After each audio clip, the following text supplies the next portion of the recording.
Welcome into episode 185. Be sure you're following us on Twitter at BaileyJAdams22, at by CA Simmons, at Night Sports Now, and at Pegasus Podcast.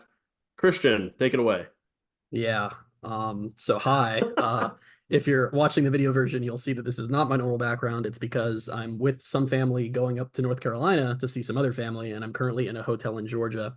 And I've learned a valuable lesson today, and it's that when a hotel tells you they have Wi-Fi, they aren't always telling the truth. So I'm now on a personal hotspot, which is also kind of not working. So if this is a really laggy, terrible podcast, that's why. So That's why. Yeah, yeah, that's it. That's why. If this podcast is bad, that's why. that's the only reason.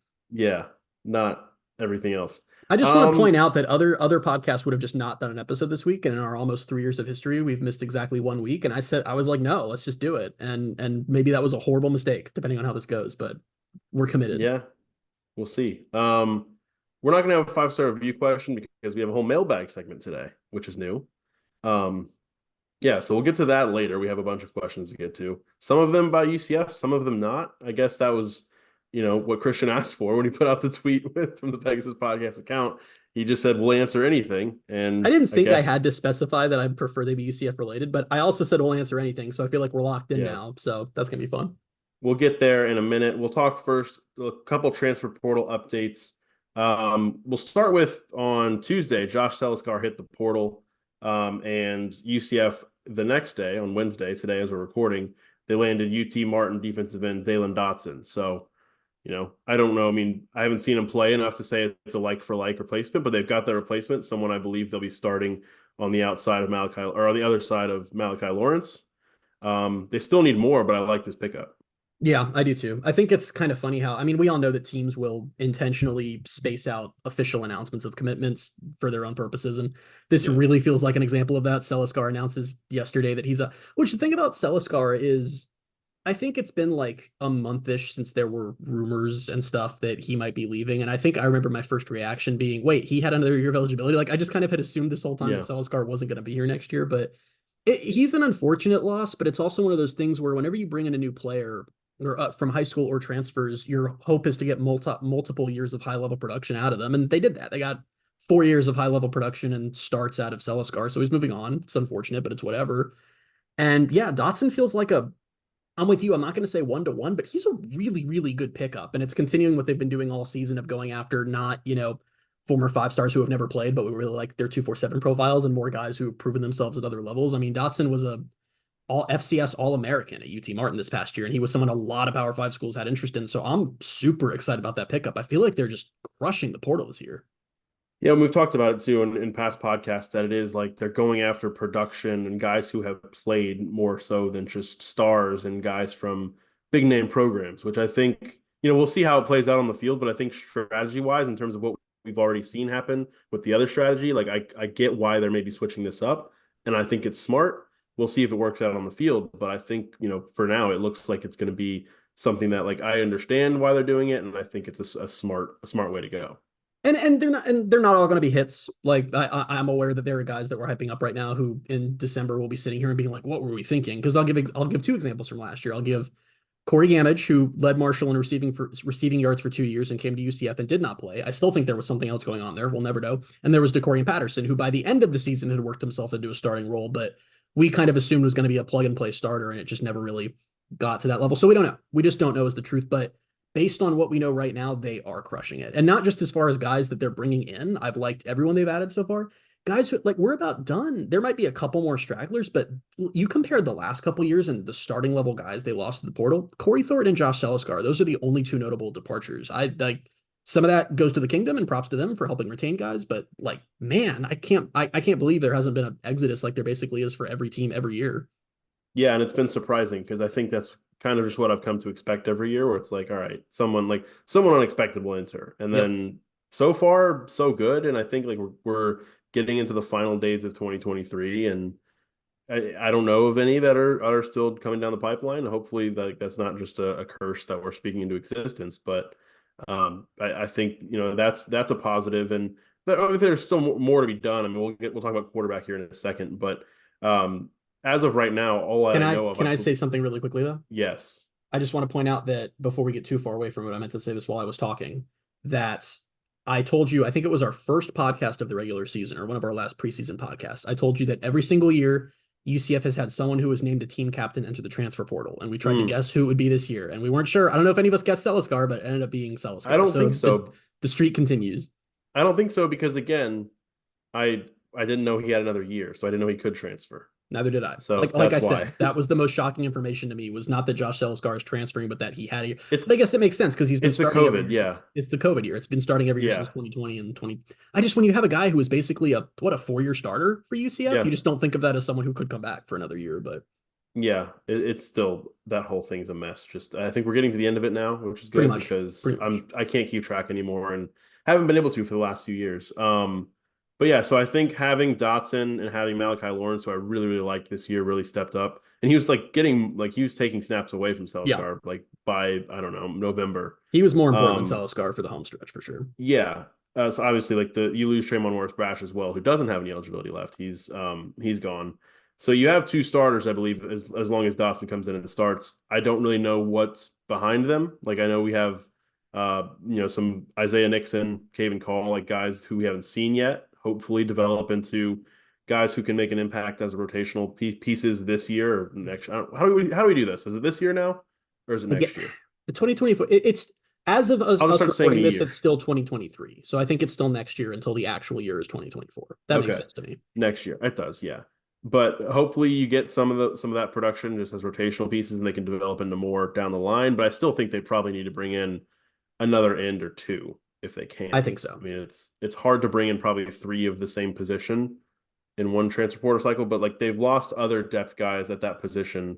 None that really played a ton or at all, but they've still lost bodies at that position. So they're gonna have to do something. And I don't believe they had any defensive ends or outside linebackers in this recruiting class that I That'd can be a lot to ask remember. them to come in and Exactly, contribute right that away too. anyway. But like you said, Yeah. maybe someone like Caven Call or Isaiah Nixon, who we haven't heard a ton about this season, maybe they're ready to contribute next season. So they do need to bring some like just because UCF spent the last 2 years only having two guys that position doesn't really mean you want to do that. Like it would be Yeah. preferable if they can build some depth there.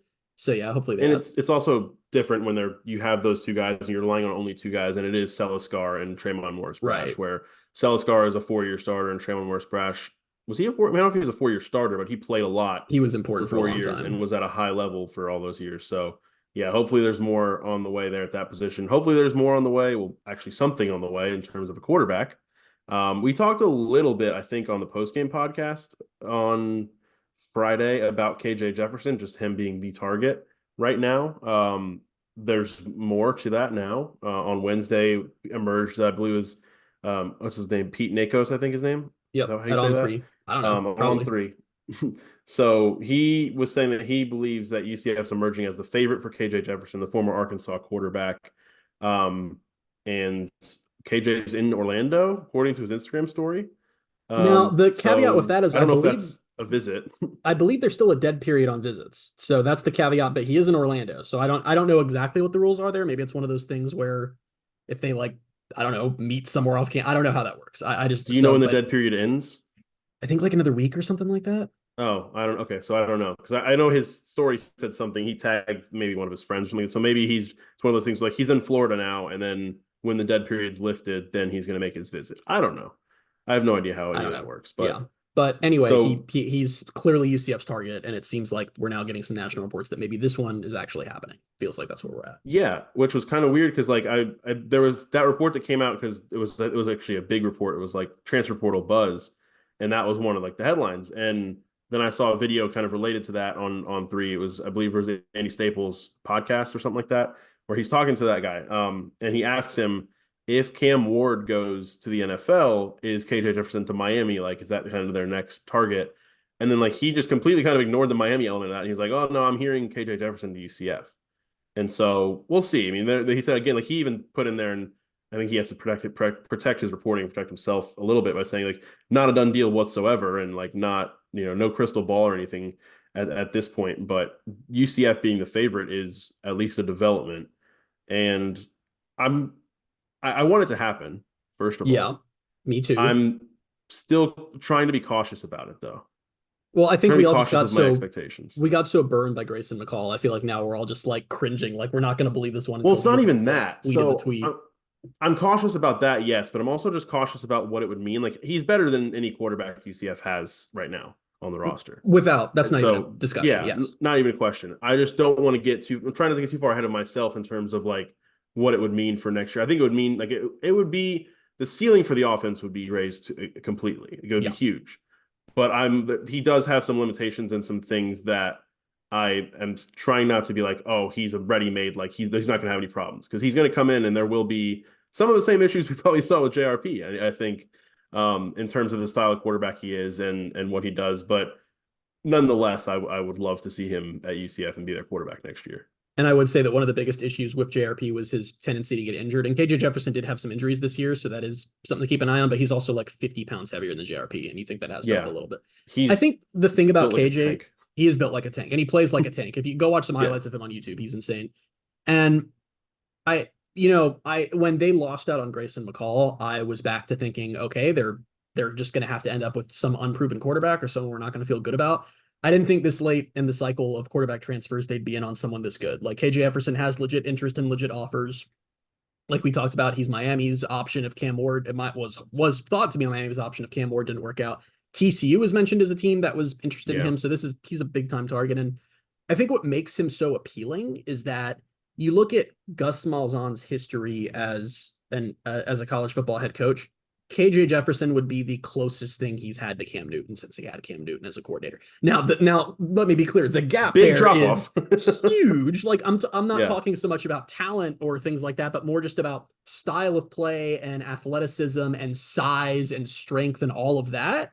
It's the yeah. closest he's had to that, and I think it's become pretty clear that Gus. It's a flaw, but it feels like Gus just needs that to actually for offenses to totally reach their peak under him. And I think that's why if you're KJ, the only thing that could possibly hold you back from UCF, in my opinion, is NIL because they have everything else you could ever want. They have an offense Yeah. that's literally been designed with a quarterback of your skill set and your size in mind. You now have all these incredible playmakers returning. Like this is a ready-made offense just looking for a good quarterback.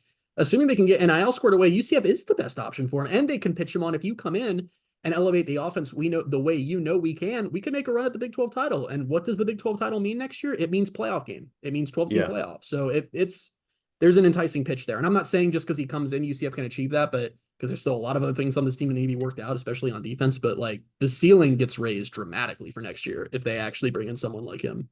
Yeah, and I know so like the thing is you look at this year and obviously it was a step back for him and I was actually reading up on like some of the why today and like I think there's some that can come down to him but also like the offensive coordinator they hired when Kendall Briles left was just probably the antithesis of what KJ Jefferson needed. And it's since Like been he fired, just right? Didn't they yeah, he fire was him in fired. He season? was fired like 8 games in, I think. Yeah.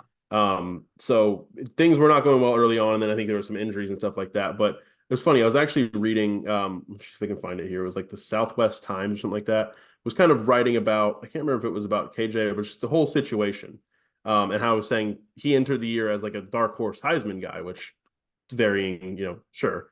I don't really remember. So like I can't Pretty say like, dark oh, he horse, definitely but was. yeah. Um, but so it was talking about how like the factors of his regression for this year. So the offensive line was in shambles. They were giving up like almost 4 sacks per game. So the wide receivers hadn't come close to matching the talent or production that previous wide receivers had when KJ was having his better seasons. There's obviously the offensive coordinator issue. They had no real good run game, which was also hurting him. So basically everything around him had fallen apart. And when you look at the situation he would step into at UCF, he's got an offensive coordinator, offensive style that would suit him way more than Dan Enos, Oh the one yeah. he had for 8 games this year. He'd have a running game because you have RJ Harvey coming back. You have a receiver in Javon Baker, and if Kobe Hudson comes back, you have two, potential NFL receivers on your roster. So all of the issues that kind of led to what he dipped down to this year are kind of eliminated if you go to UCF. Like that's where I think you can see some of that, like him maybe rediscovering what he was doing a couple of years ago, even 2 years ago, 24 touchdown passes and 5 interceptions.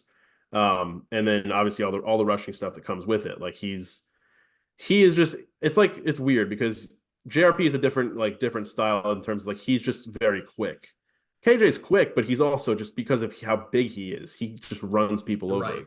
JRP would try to run people over, but it would always make you kind of cringe. You know those plays that KJ's would make just me scream where JRP would look at a yeah. linebacker and just be like, "We're going head to head on this play." KJ might win one of those every now and then. I think that's probably the most notable difference. They're actually not very similar players, to be honest, because KJ's Yeah. more.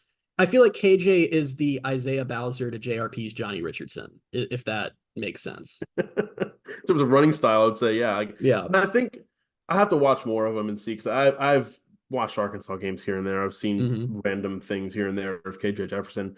I know there's a criticism of him that he's a more of a one read guy, kind of like JRP was when he arrived. So you hope that that's something that Henshaw could work on. And again, I don't really know how true that is because I haven't seen it with myself. I'm just going off of what people seem to be criticizing him for. And people talk about his accuracy. I mean, he completed 64.2% of his passes this year. Like, it's not, there's nothing to sneeze Right. at. So again, like there's maybe some issues, but like he's better than any quarterback they have by far, and he's better, I think, than almost any other. Like he's absolutely better than any other realistic option they have in the portal right now. So like I Yeah. understand why he is the target, and yeah, like if it comes to fruition, I think it's a really good thing for the offense going forward. That's the line to toe. Is you're right. Is I want to make clear that I don't want people to get the wrong impression that this is some superstar who's going to step in and oh my god they're going to be amazing. Yeah. But he also would step in and be automatically the best quarterback they've had since Dylan Gabriel. I think it's fair to say he's just, and especially like you said, the other options available both in the portal and on the roster.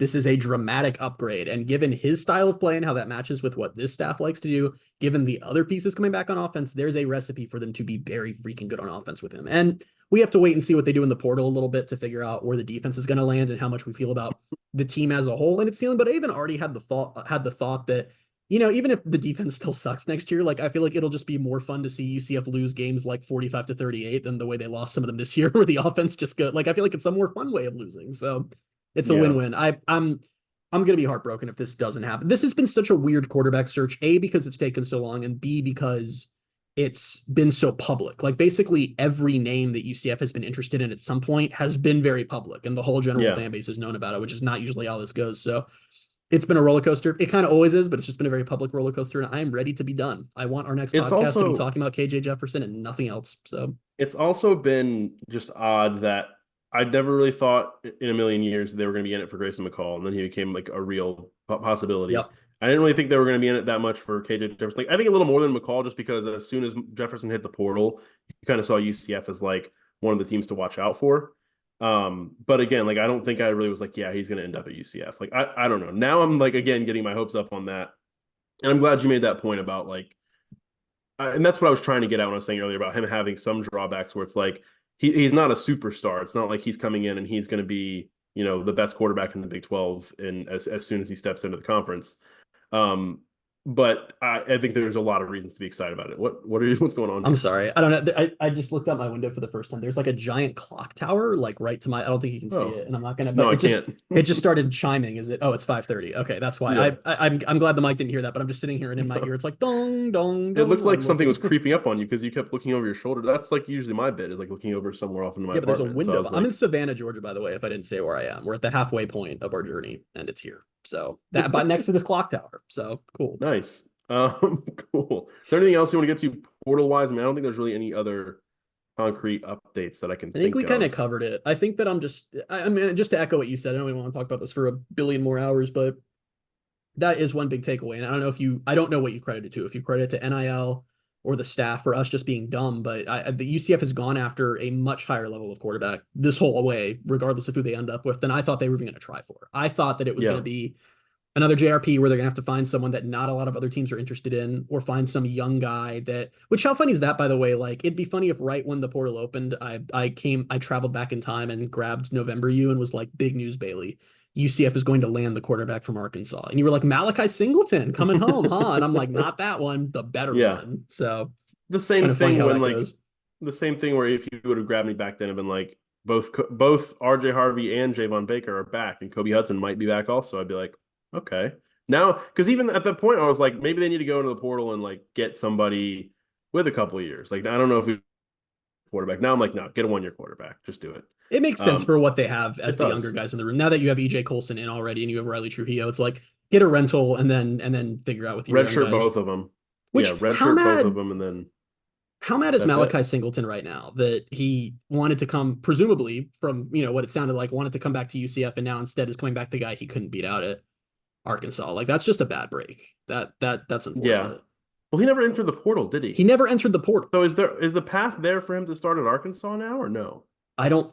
Okay, I don't want to like talk without, but I believe I'd read that no, there's someone else who's going to be starting there, so probably not. But you never know. The thing about quarterback is it's unpredictable. It's like Max Duggan was a Heisman finalist in a season where he was not named the starter of his own team, like in the same That's season. true. Like it's just Yeah. quarterback's crazy.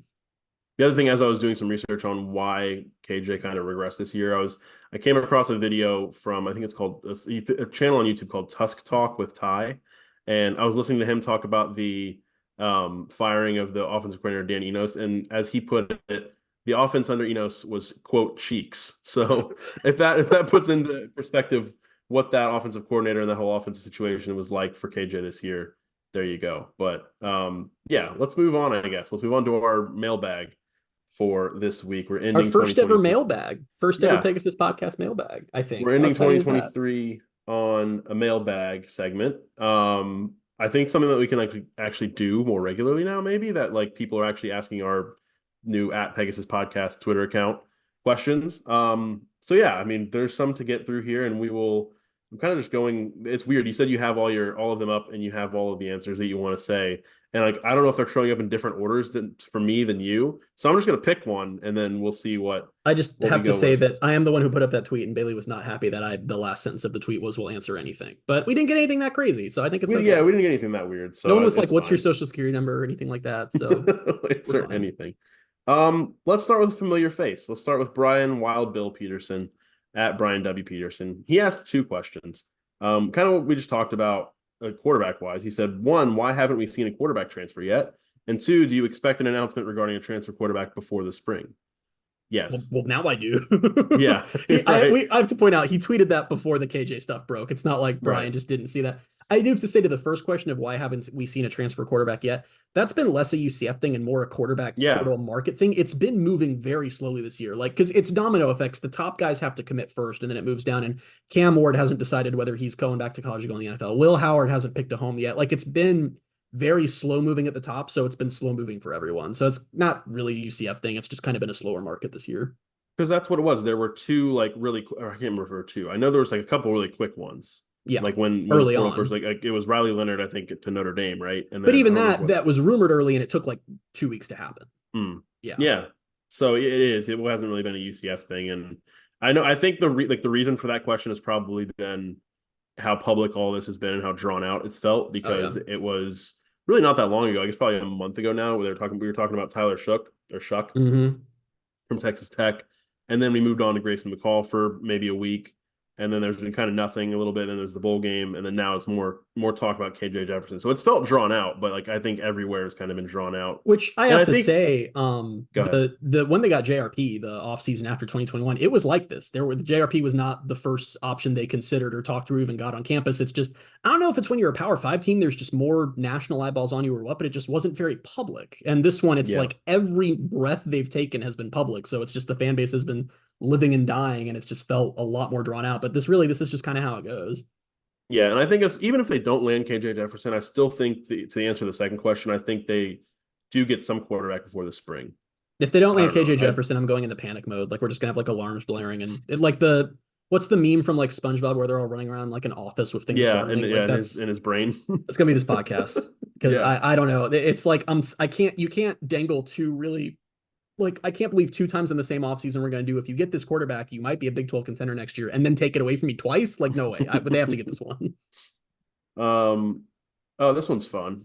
Let's go to Night Hand Luke says, you are granted one wish before the next season. Can be anything team related. What do you wish for? And no, you can't have more wishes. I have an So there important goes my clarifying answer. question about this. Yeah, Do both of our wishes go into effect? Like, do we each get like can we coordinate our wishes?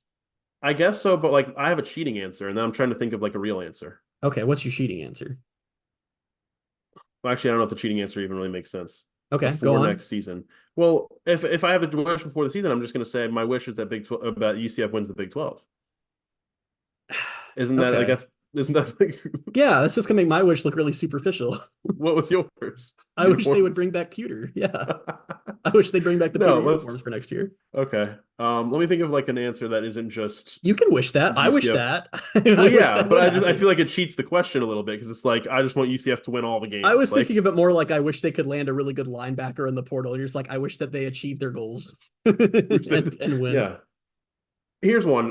If we can't wish for them to win every game, wish for them to win the conference. Beat Florida, I guess. I was literally going to say, I think I put Yeah. up a poll earlier this week asking fans, since everyone's all angry, like what this team would need to do next season, like at this point for them not be angry again. And I knew Go the 11 Florida and game 1 was apparently. important, but there were a lot of replies. It's like Ohio State, Michigan vibes. Like there were all these replies of people just like, I don't care what happens, just beat Florida, just beat Florida, which I understand because that being a regular season game, especially in the swamp, like that will have that game, if UCF wins it, that will have ripple effects that go well beyond that game into recruiting, into brand, into everything. I mean, I that is was going to be the biggest regular season game UCF's played yeah. in a long time. I was just thinking about I was just thinking about that myself, like how much that would mean A is lot. crazy to think about.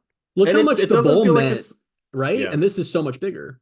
And it doesn't feel like it's super unrealistic. Like I know we don't really know what this team looks like next year, but say they land KJ Jefferson, who did go into they went to the swamp last year and beat Florida, Yeah. so he's done it before. He is a Gator Slayer But like Mikey. when we don't know what the defense is going to look like at all. We don't know what Florida's going to look like. They just lost their top running back to Georgia, and they're kind of in shambles. But like I kind of with Florida, it's always just like yeah, even if they're worst, like they'll figure something out and probably Yeah. be around 5 or 6 wins.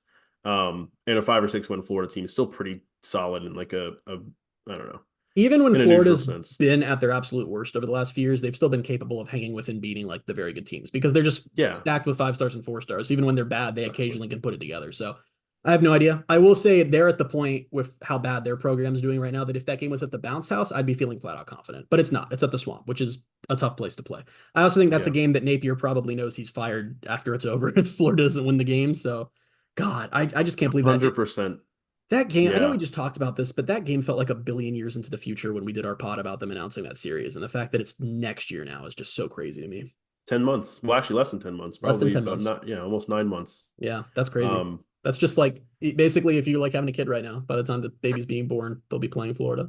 It's wild. yeah. It was a weird example, but you know what I Was mean? I mean, I think anytime someone says 9 months, 9 months, you just, yeah, that's you what were it just going to say is. that. Let's get to this one from Clay Pasco, who says, "Is that your real name? That's a cool name, Clay Pasco. I don't know. Sounds Is like that a a, cool name, what's unusual about that name? huh? I don't know. I mean, well, Pasco's a county, so like I don't know if that's a thing. Oh, maybe. I don't Maybe he's just Clay know. from Pasco. Who knows? Maybe, but it's a cool name either way. Um, Hypothetically speaking, if we can't seem to get a portal quarterback, are we comfortable with starting Timmy next year, or do we see what Risk is capable of? What kind of success do we see with either of these quarterbacks in year 2 of the Big 12? I don't I don't know. know. We did the really fun thing where on our last podcast, I went on a whole thing, or 2 podcasts ago now, I guess, and talked about how I don't get why the staff won't give Timmy a chance. And then JRP got hurt at the end of the Gasper level, and Timmy came in and threw like a 57-yard pass to Javon, and I was like, this is going to feed some Twitter narratives, and then threw a pick like immediately after. So I, Who I don't, cares? I don't know. I don't know what their ceiling is with either of those guys. I also just don't know. This staff seems so anti-Timmy. Part of me is like, would they just roll with Risk over him? I don't know. I I don't think know. I I think think it's a they moot give point, to be honest, because I yeah. think they're going to get a transfer no matter what. But I think so, but I think they would honestly give Risk every chance of winning that job. yeah, Um, like he would have I, ample opportunity to take it away from him in spring and it's fall. so it's so hard to even really answer that. Like what you could expect from, especially expect from Risk, Right. because we've never seen him. Like we've seen him. Boy, we talking like one game. They played one game maybe. I think he Yeah, got he into the played. into the Yeah, Villanova, right? Villanova he played. But again, what But can you tell even from that? You know, exactly. So I really don't know. And if they start Timmy next year, I don't know. We might see probably a lot of what we saw this year. Like I the think the offense wasn't that bad with Timmy this year. The few games they had. I what mean, they didn't win those games, but that was more of a can't stop the run even a little bit thing than a Timmy is a terrible quarterback thing. I mean, he had bad moments, but they were mental moments. I still feel like if the staff went all in over the course of an offseason on we know he's our quarterback, we need to get him better and work with him, and he's getting all these first team reps all throughout the offseason, I think they could knock a lot of that out. I really do feel that way. I was gonna say, is this a wild take that if he's their starter next year, if he starts 12 games, they go 6-6. That's how I feel almost. I almost feel like If they win 6 games. if Timmy's their starter, Yeah. That would be everyone would want the whole staff fired. That would be I rough if they know, just went 6-6 again. I think but I they don't could. know. Like that's not something that's not their ceiling, but I feel like he could get them 6 wins again.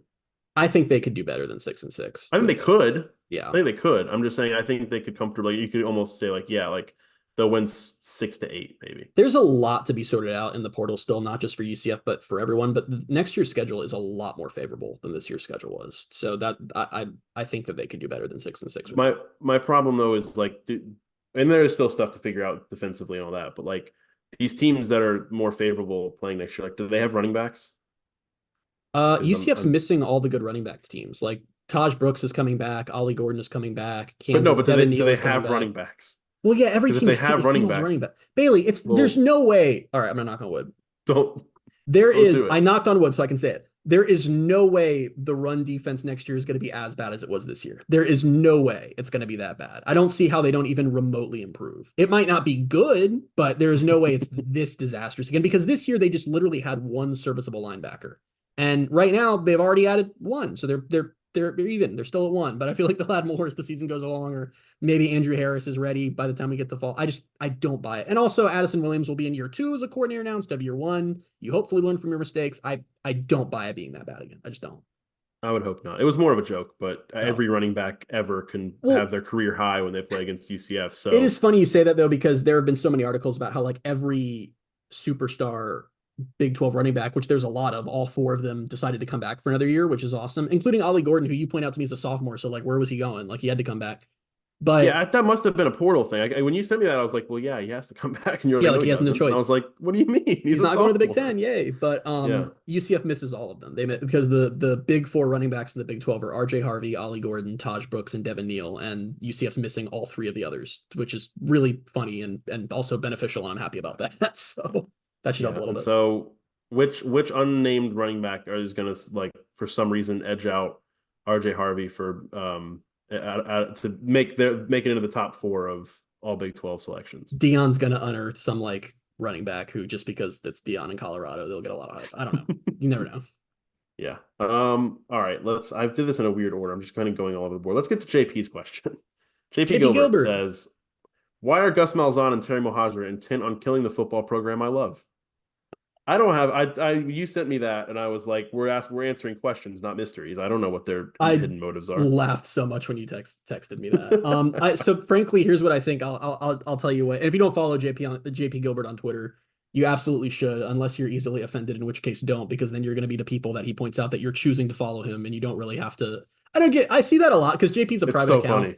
And I enjoy his Twitter a lot. He tweets stuff I don't agree with every now and then. Well, every now and then, a lot of the time. But it's just like, oh, I don't agree, and I move on. Some people just be like, "How dare you? Like, don't you realize that People calling him a recruits?" cancer to the program. Yeah, he got called a cancer the program. Don't you realize recruits can see this private accounts tweets? And so don't be that. quite lit- Quite literally cannot But actually. if you can take a joke and also like see tweets that you disagree with and not pull your own hair out, then like follow him because he's a good follow. But Yeah. what I think happened is that I think that Gus saw the tweet about how he can't draw a clock.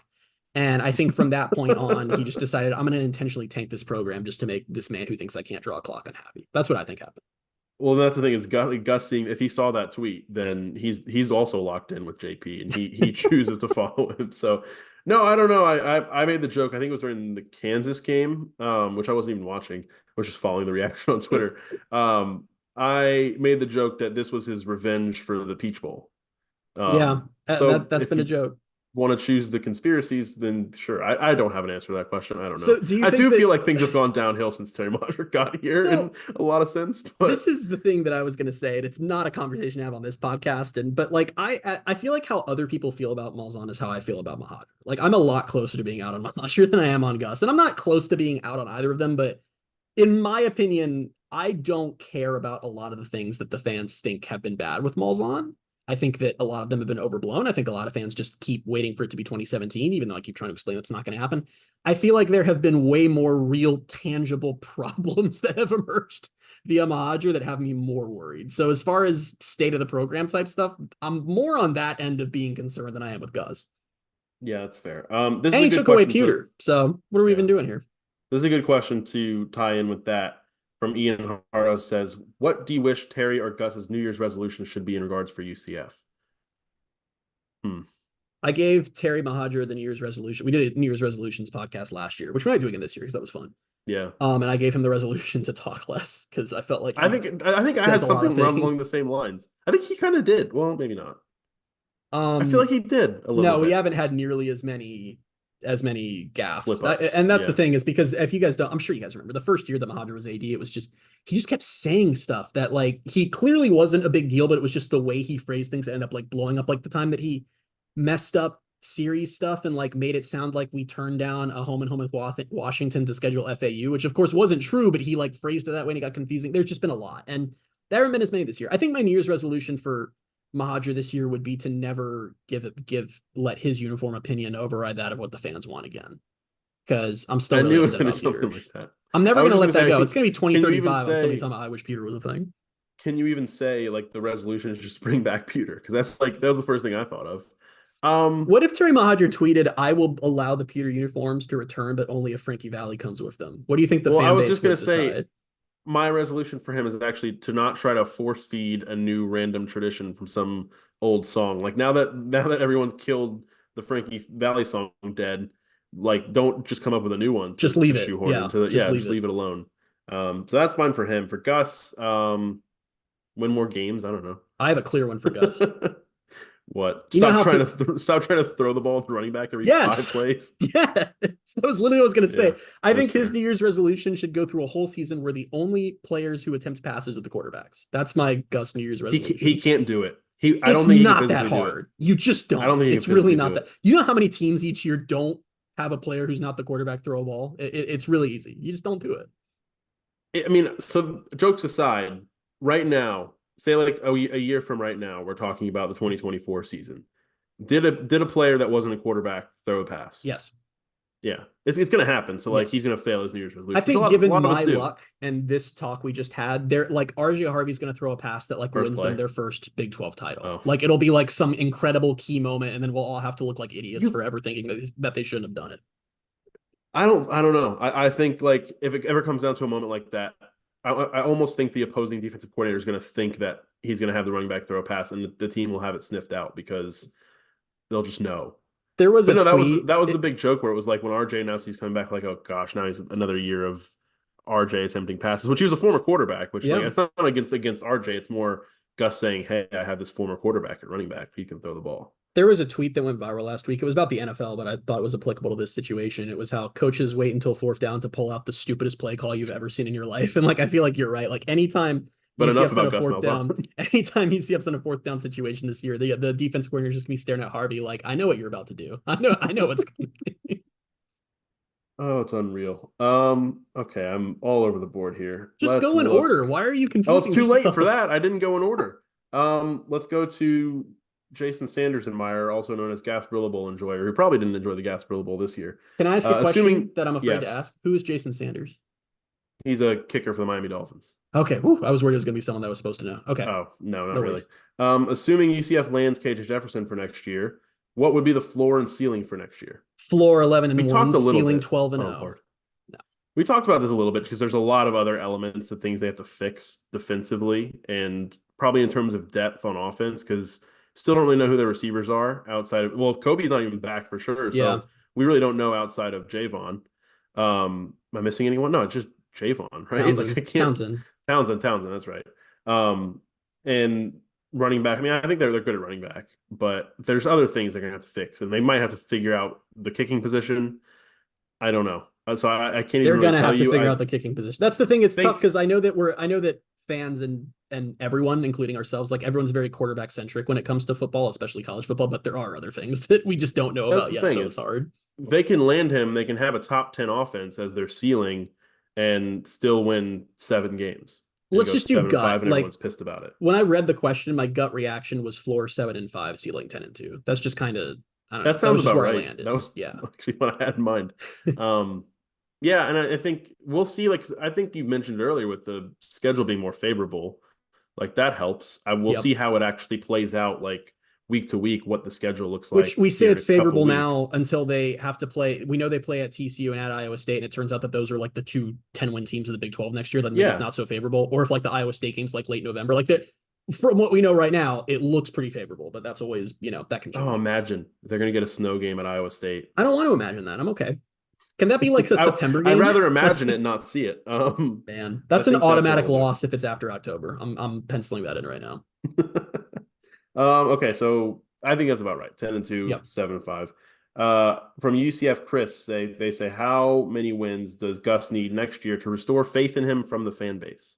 Well, good It, news. I can just pull up the poll I did and we can I mean, it see. depends on the craziness level of the UCF fan you ask, because some will say that he needs to win the conference next year to save himself. So a few days ago, if you didn't see this, and I got a good sample size, 967 replies. I tweeted, knowing what we know right now, what does UCF's record need to be in 2024 for you to not be very angry and want coaching changes when the season's over? 49% of fan or voters said 8-4. 34% said 9-3. 12% said 10-2, and 11% said 11-1. 11% of you are insane.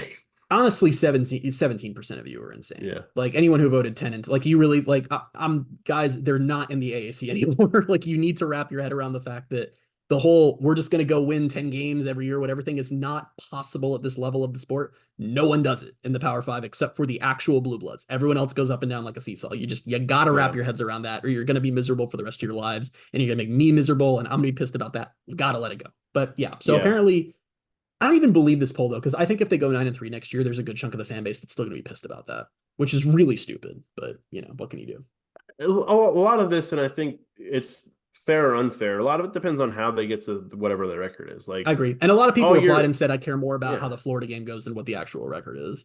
it's like all year long. It was I wanted them to get to 6 wins, and they got to 6-6. Like I think they achieved that. They were the only team, new Big 12 team, to make a bowl game, and I was happy about that. But just how they got to 6-6 made it like an unenjoyable season almost all the way through, other than like the Oklahoma State game, because it was just like there was a 5 week stretch of the season where I was like, I hate everything about this program, and I don't want to even talk about them anymore. I know I've said it Um, 1 billion times, but if they just hadn't lost the damn Baylor game, man, like it that's just the thing. completely changed the season. Even though it was just one game and one, I know 7-6 and 6-7, there's not much of a difference. If they just won that freaking game, I think fans are a lot happier right now. I think everyone's a lot calmer right now if that happened. It's But again, I don't think people care as much as they lost to Georgia Tech if they win the Baylor game, because they'd be I still don't know finished though, 7-6. but I talked about this on the last pod. I'm not going to do the thing again where I just keep yelling at the fan base over and over again because I know you guys love that and love to just hear me act all superior. But it does bother me how there was a chunk of the fan base that was fine with where things were before the bowl game, and then the bowl game happened, and now they're like fire the staff. And I'm like, I don't know how many years we have to do this where the bowl game doesn't matter. Not only does it matter from like how you feel about it, I mean, it literally impacts nothing. Like bowl games are weird. Weird stuff happens. It doesn't really have anything to do with the season that just happened. Doesn't have anything to do with the season that's about to happen. I don't know why I'm having a hard time speaking today. I've been drinking a soda while I've been doing this, which I don't usually do during the podcast, and I'm like on a buzz right now. So I think I'm just trying to say like 9 words at the same time, but I don't know. Just don't let a bowl game color how you feel about the future because it has absolutely nothing to do with what's coming next season. Yeah. Speaking of the future, DJP asks, what is the path forward for this team? What needs to happen to make next season a success, and how many wins do we need to get to define next season a success? So kind of along the same lines. I Like think right for me, now. Oh, go you ahead. go first. I'm curious what you're gonna say. I feel like before we know how the schedule lines up and all what those teams are going to look like, I and I don't know who the quarterback's going to be. So like I don't know what to really expect, truthfully. Yeah, But my real hope and dream, well, I guess not dream, my dream for everything above this, but 8 wins. If you get to 8 wins, that's a solid improvement. You're 8-4. You're probably right on the outside of contending. I was Like gonna I say don't know eight and how four that's. exactly.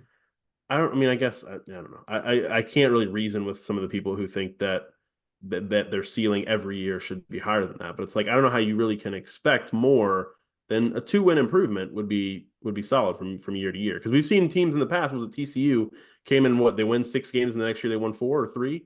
Like teams don't always jump up from year to year. So if you make an improvement, that's a big deal. I was going to So say that up until this past season in all of modern college football history, only 2 teams have ever jumped from Group of Five to Power Five. That was TCU in 2012 and Utah in 2011, and both of them were significantly worse in year two, which has been mhm. scary. And it's why we've talked about next year as a bit of a scary year. So I don't really even have a barometer, but like you said to me, I think if they get to 8-4, and I think it's how they fair in conference play too. Like it is very much that Florida game. I think whether they win or lose that is going to really color how people feel about next season. But if you're competing near the top of a 16 team Big 12 in year two, it's hard to not say that was a successful season.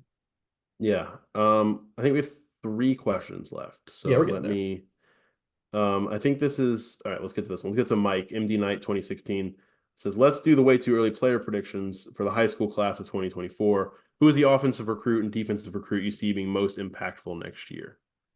Offense is easy to me. Defense is really tough. That's kind of where I'm at. Offense, I'm thinking Kylan Fox. It's going to be Kylan Fox because there's just tight end is so thin, man. Like he's going to get out there just by default. Defense is more difficult. Defense is tough because a lot of their top defensive guys are DBs, and DBs are tough to nail how they're going to translate. So I don't know. I might just say Corey Birdsong because he's a linebacker and they need that. That's probably a good pick. Yeah. I'm gonna be boring and agree with that. I want to take the bait and just say because of his rating, Jalen Hayward, but nice. I've done that before, and I don't know. Mm-hmm. I think that's fair. I think we can just agree on that. I also don't have the list up in front of me, so I'm definitely forgetting someone that I want to. I don't know. Yeah, I mean, defense. There's not an obvious one. I mean, like I said, there's like Jacob Good maybe or Christian. I think Quay's a good one because he's a linebacker. I think you're right. Like I think if they can get another linebacker and whatever. I know what's the guy that got Nikai Hill-Green, right? Is the one from Charlotte. And if they can get another one, great. And then maybe you have Quay as like your number 3 who kind of can rotate. Because this year it was really they had Jason Johnson. They had Jason. Yeah, Jason. Why do I always mess that up? Jason and Jordan Johnson. Jason Johnson. And they had Walter Yates, and then they kind of had Ryan Davis for a little bit. And then once they put him on the field, they were like, "Let's run right at Ryan Davis." And that was tough, man. I just feel bad. Was he the biggest bust of the portal cycle? Because I feel like you should say Gamage since he never even played. But Ryan Davis, like it was just like hallelujah, they have solved their linebacker needs, and then he was really just not good. I always wonder what it would have been like if Antonio Greer would have just stuck. It would have been a different season. I don't think it would have been a dramatically different season, but they might have won a game or two that they lost. I don't know. I just think some of the guys that didn't play at all, like probably were bigger busts just because it didn't even just because Corey Gamage did not play. He didn't make the depth chart after leading a pretty decent group of 5 team in receiving yards for 2 years. Yeah. All right. 2 more questions. Let's get to I lost it. Charles Dollars says, what happens first? This is a fun one.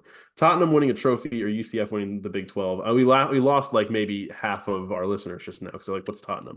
What is a Tottenham? Yeah. What's the one video where the guy's like, they're asking this guy if he knows like Premier League teams, and they say Tottenham. He kind of gives them a blank stare, and then they're like Tottenham Hotspur. He goes Topspur, and he just has no idea. So Tottenham haven't won a trophy since 2008. I still think they're going to win a trophy before UCF wins the Big 12. I'm just going total just basic facts. Tottenham has more opportunities in a season to do that than UCF does. That's a good point. So I'm playing math to say it'll be Tottenham. And maybe I'm stupid since it's literally been since 08. Yeah, my dream is that they win one this year in the FA Cup, but they're probably not going to. But we'll see. No, I think they're headed. If this was last year, I might have said UCF and winning the Big 12 because of the state of Tottenham. No one really cares that other than if Charles this was like a month ago, I would have very confidently said Tottenham, honestly. But what can you do? Yeah. All right. Last one, which I don't even know how to answer this. From Ethan Cahill says, do you find it annoying that Disney no longer builds rides with original IP, or do you prefer rides built off of known properties? Okay, never mind. This made sense to me the second time I read it. I don't know. I kind of like it. It's interesting. Now, Ethan, why you asked us this, I have no earthly idea. Why do you want to know what we think about it? I think we've ever even mentioned I'm wearing a Disney hat on this podcast. You are wearing a Disney hat. I wear a Disney hat a lot on this podcast. Oh, maybe that's where it came from then. I don't think I've ever noticed that's a Disney hat. Yeah, it's honestly a good point though, because I feel like Disney's reverse engineered a lot of that into everything else, right? Like Pirates of the Caribbean was the ride, and then that became a huge movie franchise. So maybe if they were making more original rides and things like that, then it could like reverse engineer. But I also just don't think that's the way, like, you look at the lines for like Harry Potter, like when that opened at Universal, or like the Avatar world at Disney, like that, like there is no people aren't lining up like that Guardians for something they've never heard of. Guardians of the Galaxy, like the only way to get those kind of crowds in the doors, it's got to be something they already care about. So I feel like it sucks, but they're never going to do it again. That was a really good analysis. Go me. I never went to Disney a lot as a kid, so I don't really have some of the. I've seen people get annoyed and sad about like some of the older rides getting swapped out for new ones with these like established IPs.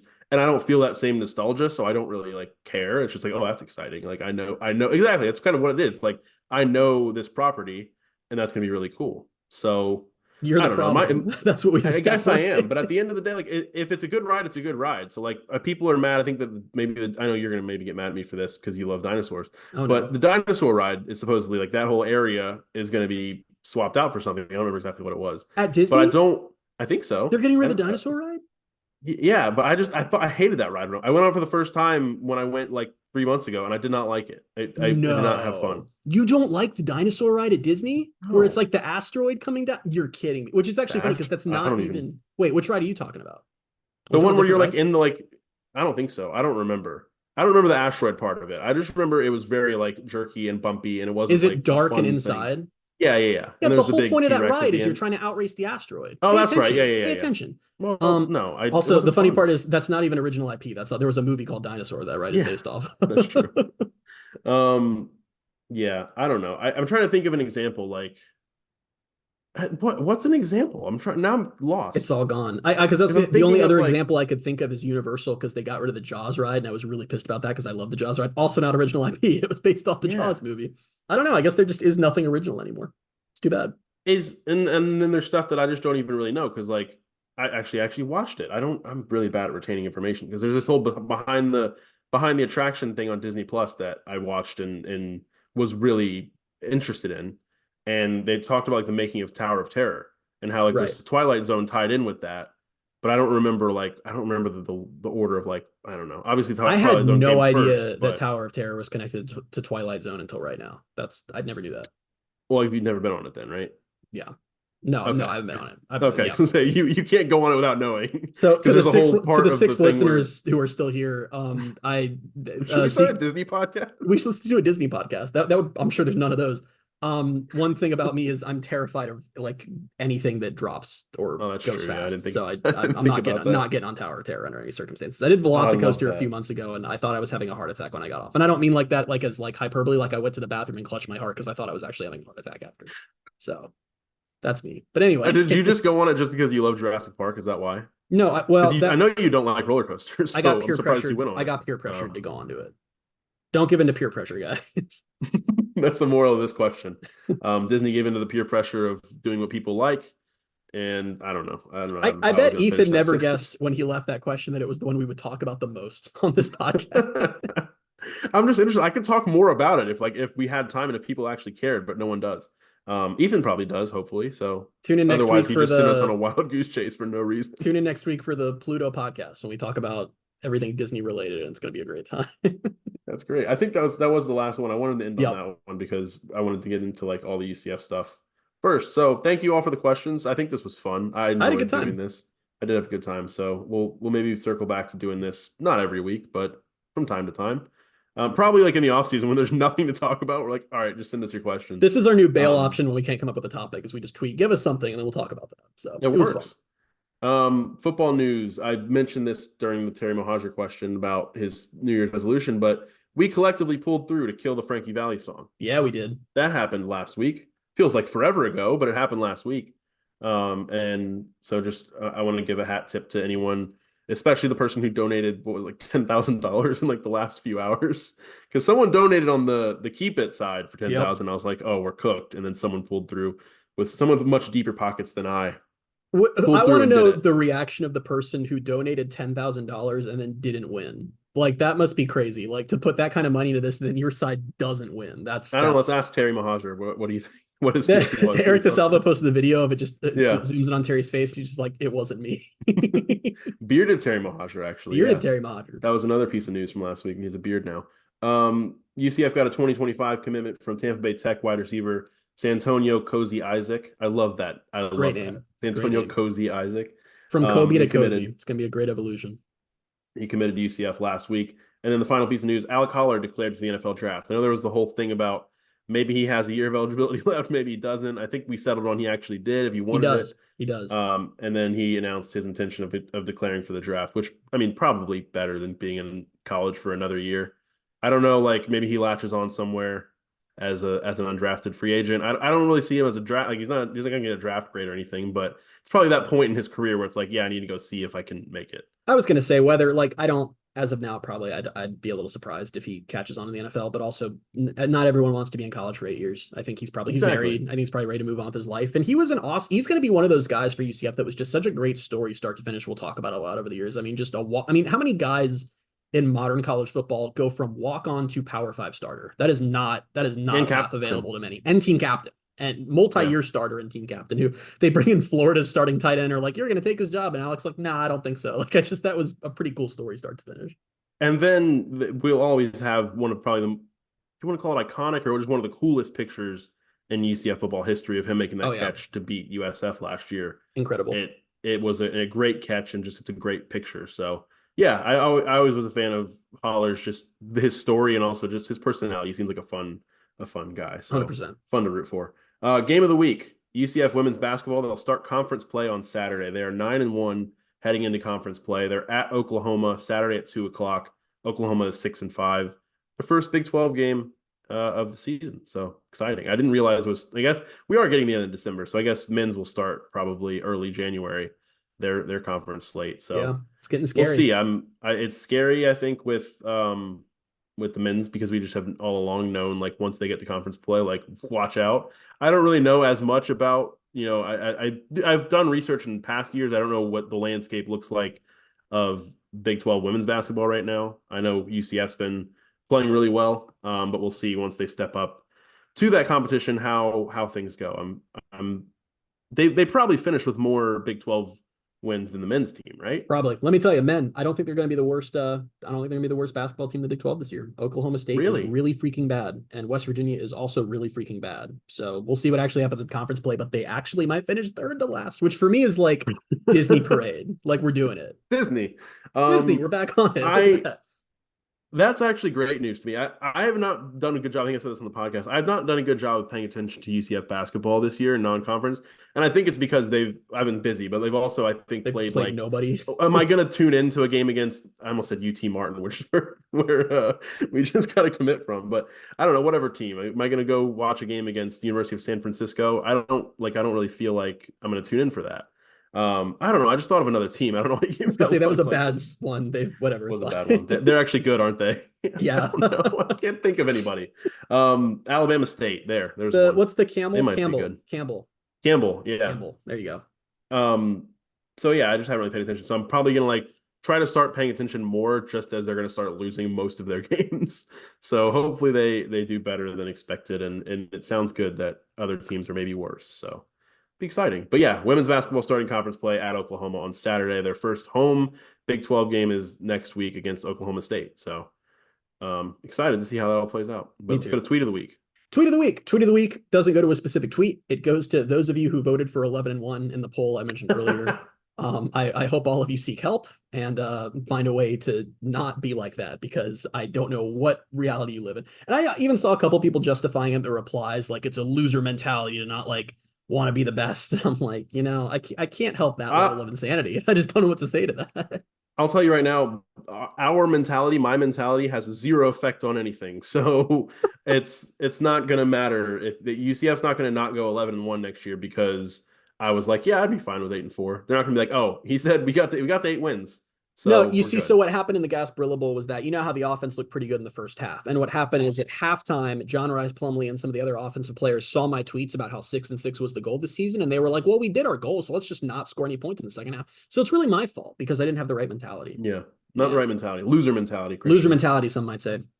Yeah. So seek help, 11-1 people. Please do. Yeah, that's going to do it. That's going to do it for the Pegasus Podcast in 2023. Unless, yeah. Oh, yeah. I that's probably it, right? We're not going to do an emergency podcast before Sunday, are we?